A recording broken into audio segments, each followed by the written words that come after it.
What we're really looking at here is not just a passing behavior or quirky habit. It is a full-blown addiction. The narcissist treats people, especially those who gave them genuine care, as though they were bottles of supply stored away on a shelf. Social media, messaging apps, and any kind of digital portal become tools they use to peek into old connections and stir up those addictive feelings. They might scroll through your old pictures, reread past conversations, or keep a close watch on what you're posting. Along with this digital obsession, they often cling to physical reminders. Maybe it's a hoodie, a piece of jewelry, or even something more bizarre and unsettling. These items become triggers, each one capable of sparking an emotional rush, making them feel briefly connected to the person they once drained. To them, those keepsakes are like crackling embers they can fan into flame whenever their current supply feels weak. The strange part is that even though the temptation is so strong, they know full well that barging back into your life is not as simple as it once was. Many of you have grown, healed, and stepped into new levels of awareness.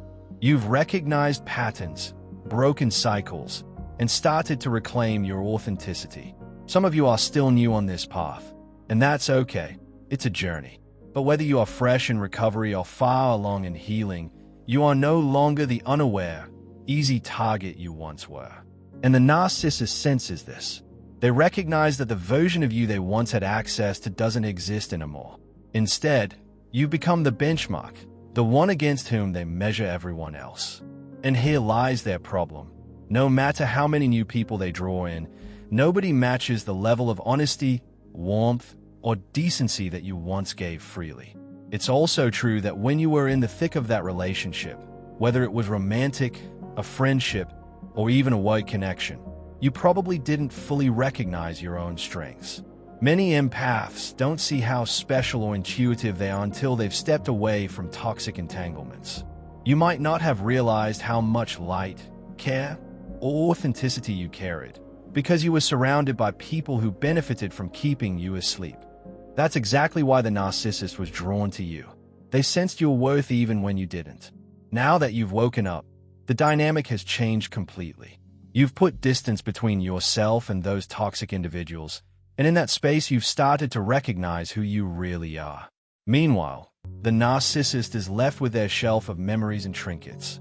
Picture them standing there, looking at each object as though it were a bottle of grade A supply they could uncork at any moment.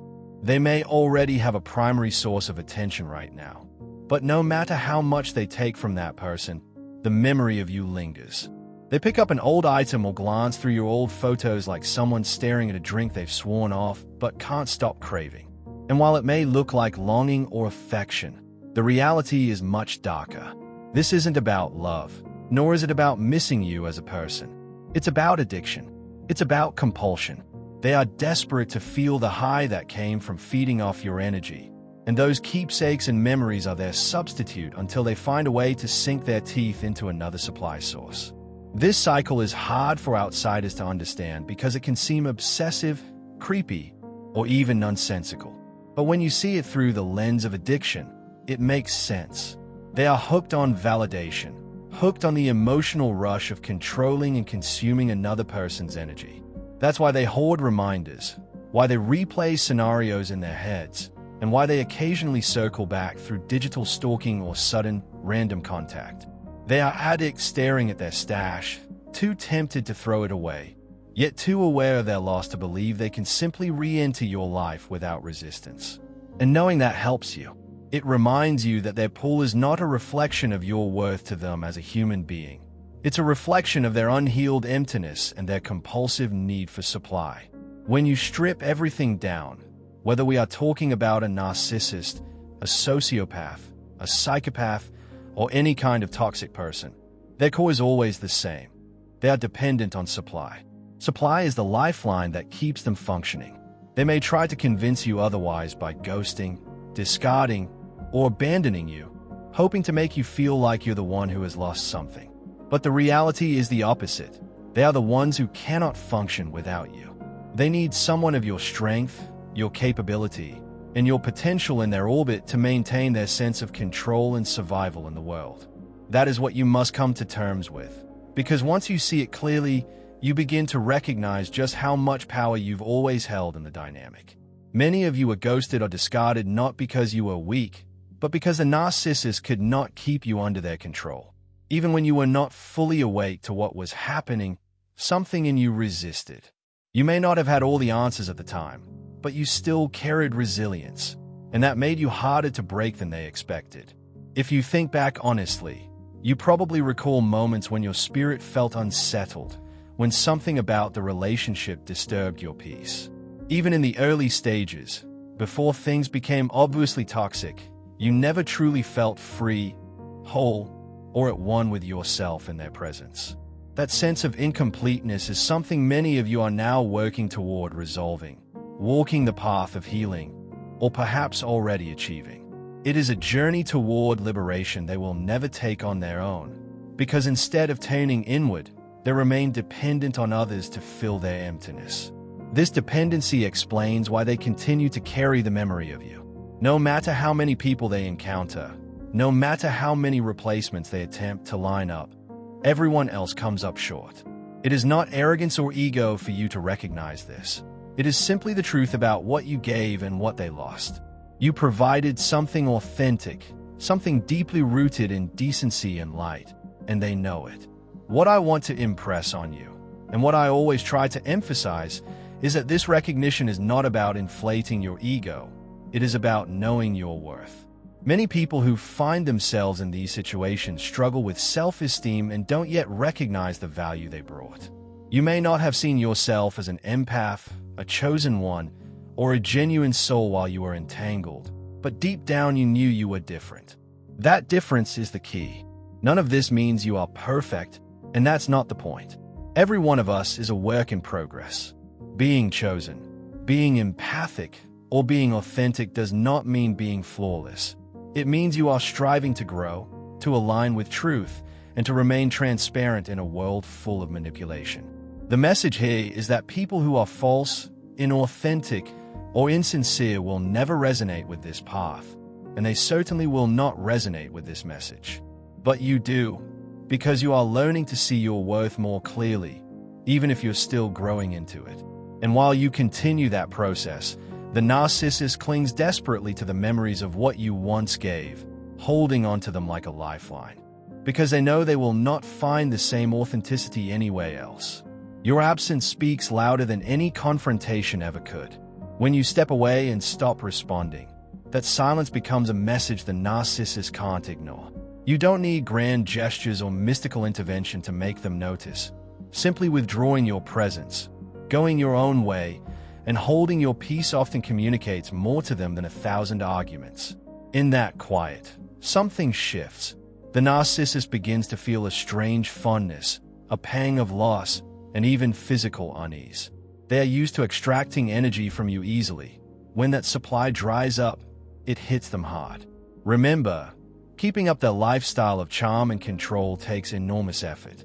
They burn energy constantly, at work, among friends, with their minions or flying monkeys, and in new romantic pursuits.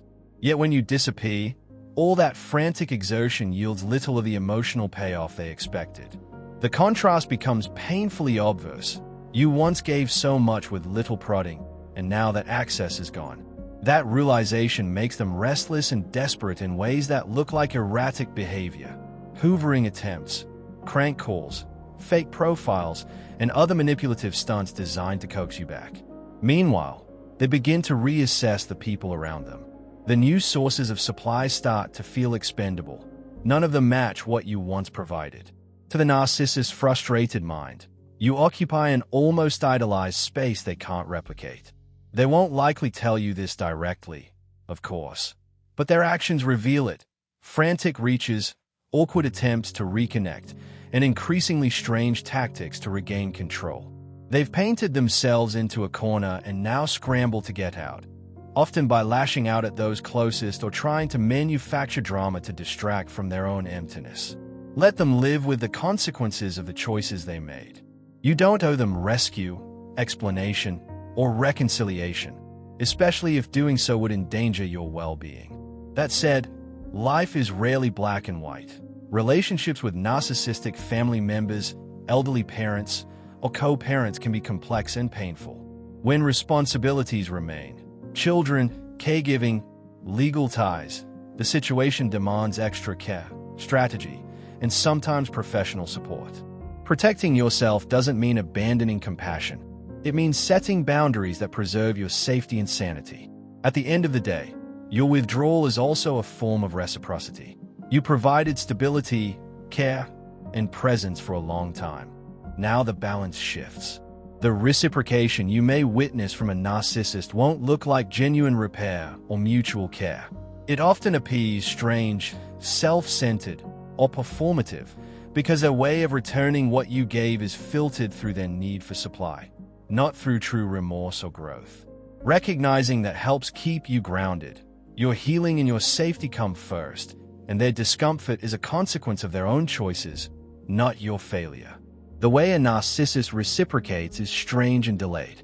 In healthy relationships, reciprocation happens in real time. You share something, the other person responds, and even if they don't fully understand, they engage with you in the moment to clarify. Narcissists, however, process things long after the fact. Ideas, conversations, or truths you expressed months or even years ago may suddenly hit them later, when the impact of your absence finally sinks in. During this delay, they are often lost in delusion, indulging in new sources of supply, exploiting people, and overlooking the very blessings that once stood right in front of them. Eventually, though, once the initial thrill of hurting you fades, the emptiness returns. They cannot sustain themselves on cruelty alone, no matter how much they try. Yes, sometimes they cling to the memory of causing you pain, because it feels like the only form of power they still hold. But deep down, even that is not enough. Their silence, their reverse hoovers, their attempts to withhold attention, all of it stems from frustration that you are no longer playing their game. You are not following their script, not bending to their demands, and that loss of control leaves them craving the supply you once provided. That is why the healthiest step is to leave them with the memories. Let them linger in the hunger they created. They built this chaos, and now they must live in it.